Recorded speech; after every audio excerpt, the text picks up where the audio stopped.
Au fur et à mesure que l'œuf s'enfonce dans la paroi souple de l'utérus, il se transforme de façon radicale.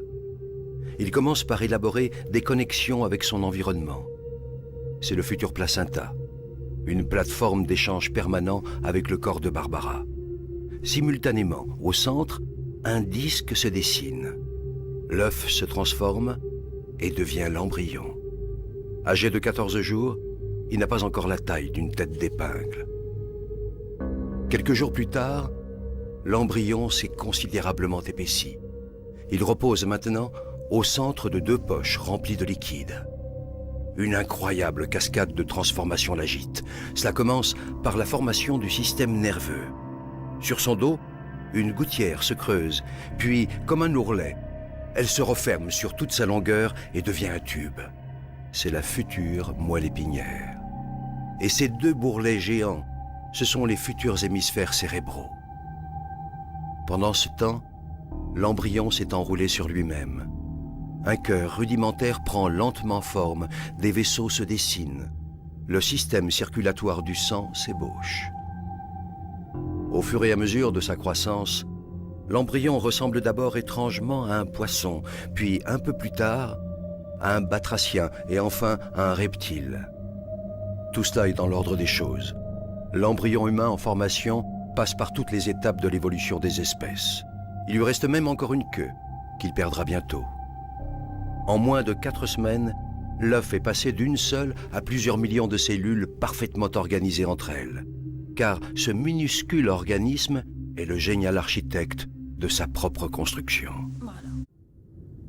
Attardons-nous un instant sur un phénomène mystérieux parmi tant d'autres. Une histoire de cœur. Un cœur qui bat. Toutes ces petites boules rouges, ce sont les cellules du futur cœur. L'une après l'autre, elles s'animent et se mettent toutes à pulser à l'unisson. Cette rythmique primaire, c'est le tam-tam de la vie, la pompe du cœur. La machine à vie est enclenchée. L'embryon n'a que 22 jours et mesure désormais 2 mm. Débute alors une nouvelle et spectaculaire métamorphose. 4 semaines, scandées par une multitude de transformations, vont modeler notre petit mammifère aquatique. Puisant via le placenta nourriture et énergie dans le corps de sa mère, l'embryon prend lentement forme humaine.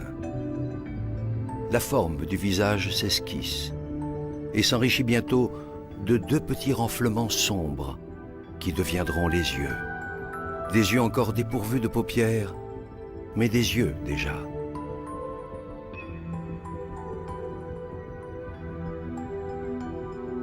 L'ébauche de tous les organes se poursuit. Les cartilages des os, les muscles et les tendons se développent progressivement. L'embryon est maintenant âgé de 34 jours et mesure 5 mm. Sa croissance s'accélère à tel point que chaque jour, il grandit d'1 millimètre. Si les bras et les jambes se dessinent, la queue, elle, se résorbe peu à peu et laissera bientôt place au coccyx.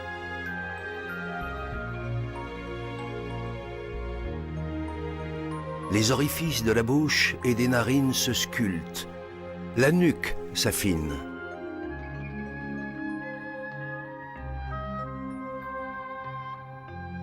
Le cerveau, lui, poursuit en parallèle sa fulgurante évolution et se prépare déjà à devenir le chef d'orchestre de l'ensemble des fonctions humaines. Le petit homme est âgé de 44 jours. Il mesure 17 mm.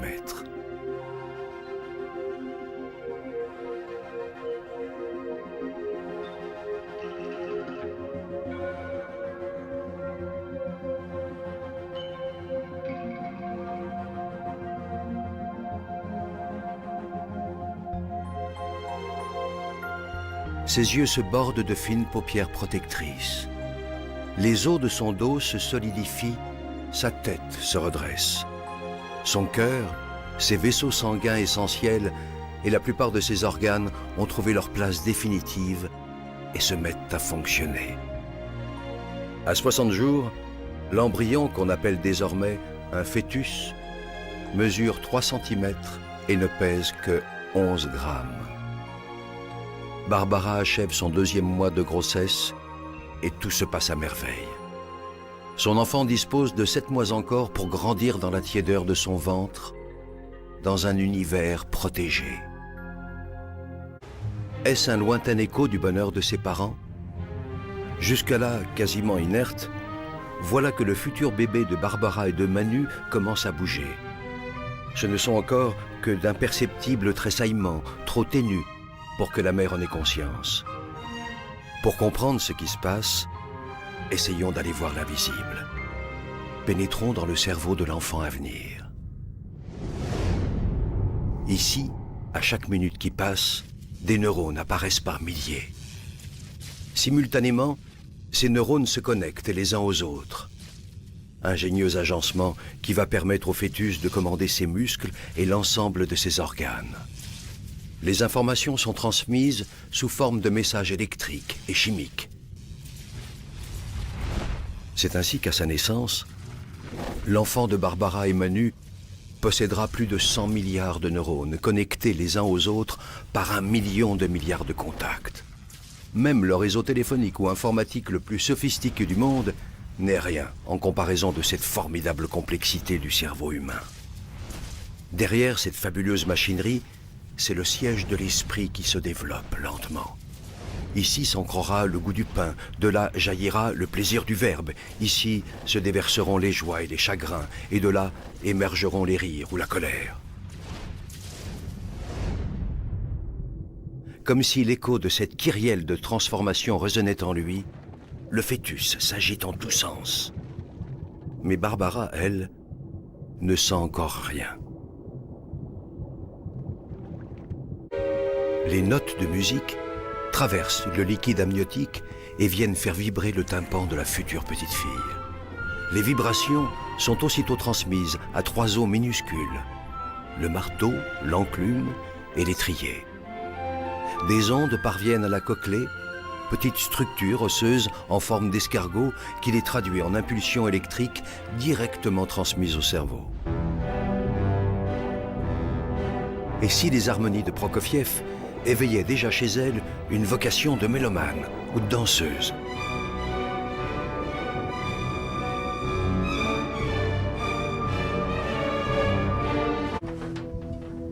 Sur les yeux.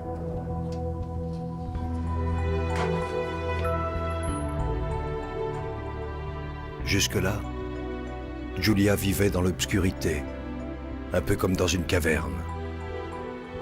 Mais aujourd'hui, ses paupières s'ouvrent pour la première fois.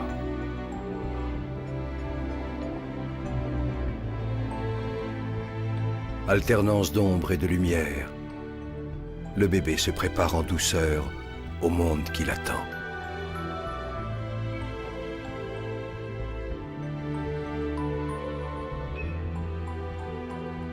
La plupart des fœtus ont les yeux bleus, car la pigmentation de leur iris n'est pas achevée.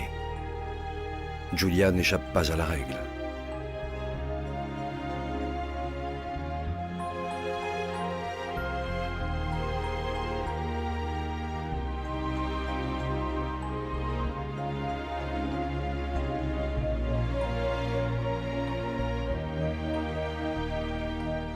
Pour connaître la couleur définitive des yeux de leur fille, Barbara et Manu devront attendre quelques mois après sa naissance. Les os du crâne de Julia ne sont pas encore soudés. Sa tête pourra ainsi s'allonger, se rétrécir au moment où elle sortira du ventre de sa mère. Entre les os, on distingue la surface du cerveau creusée de multiples sillons. À mesure que ces sillons se forment, les fonctions se localisent, s'affinent. Le cerveau dresse sa géographie finale. Ici les sons, et là les odeurs. Ici les images, et là les mots. À ce stade, le cerveau de l'enfant est assez performant pour contrôler ses principales fonctions vitales, telles que sa respiration ou sa digestion. Julia est prête à ressentir ses premières émotions.